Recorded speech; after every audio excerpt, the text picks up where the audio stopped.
Interpreter is Pretty Janet. Let's start with that story from the newly reconstituted electoral body IEBC, which says it will work with Parliament and political parties to address the issue about upcoming by-elections. The commissioners say they intend to hold the by-elections within the shortest period possible. 23 by-elections are scheduled to be held, 1 for the Senate, 6 for National Assembly, and 16 for MCAs. This was announced a short while ago by the Commission, whose chairman is Erastus Ethicon.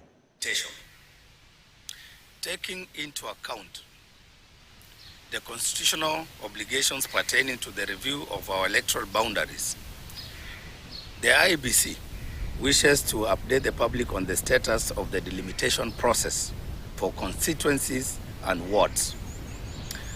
Following a mandated timeline, which is outlined in Article 88(4)(c) and Article 89 of the Constitution of Kenya, the Commission acknowledges the delays in our second boundary review.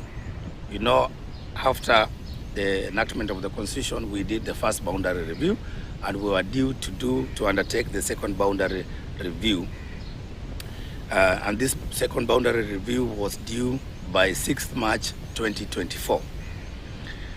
So, unfortunately, there has been a delay, which has been occasioned by the absence of the substantive commission.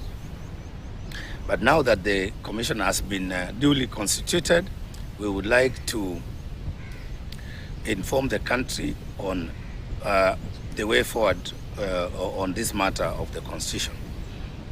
So, as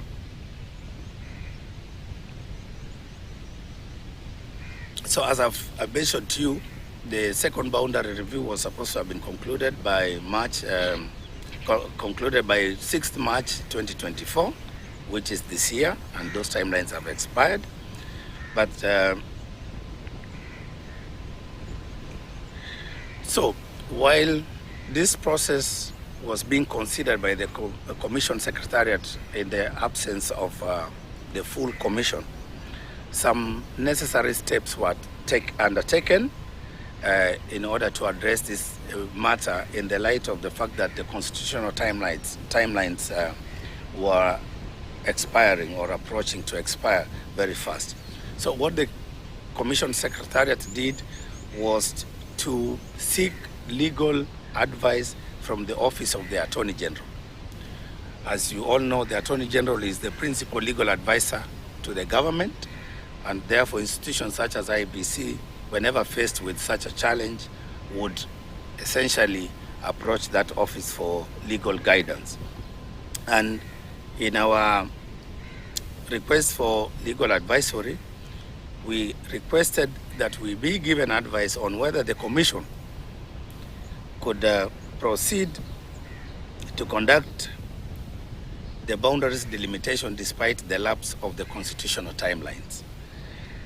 We also sought advice on whether the lapse timelines could be extended, if yes or no. So this is an advice that we are yet to receive. In fact, let me just correct it. Based on that request, the Office of the Attorney General requested that the Secretariat that time should seek legal interpretation and advice from the Supreme Court.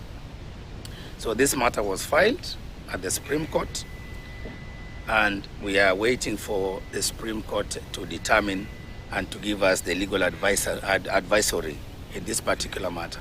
And once we receive that legal advisory, we will work with other stakeholders, because it's an issue that requires consultation with various stakeholders, including Parliament, the political parties, and of course the citizens of Kenya, to see what is the best way possible to proceed with this matter once we get that legal guidance. And of course, any steps that we will take will be guided by that legal advisory, which we expect to receive any time going forward. And we shall be looking forward in the coming days on that development and the advice that will be given by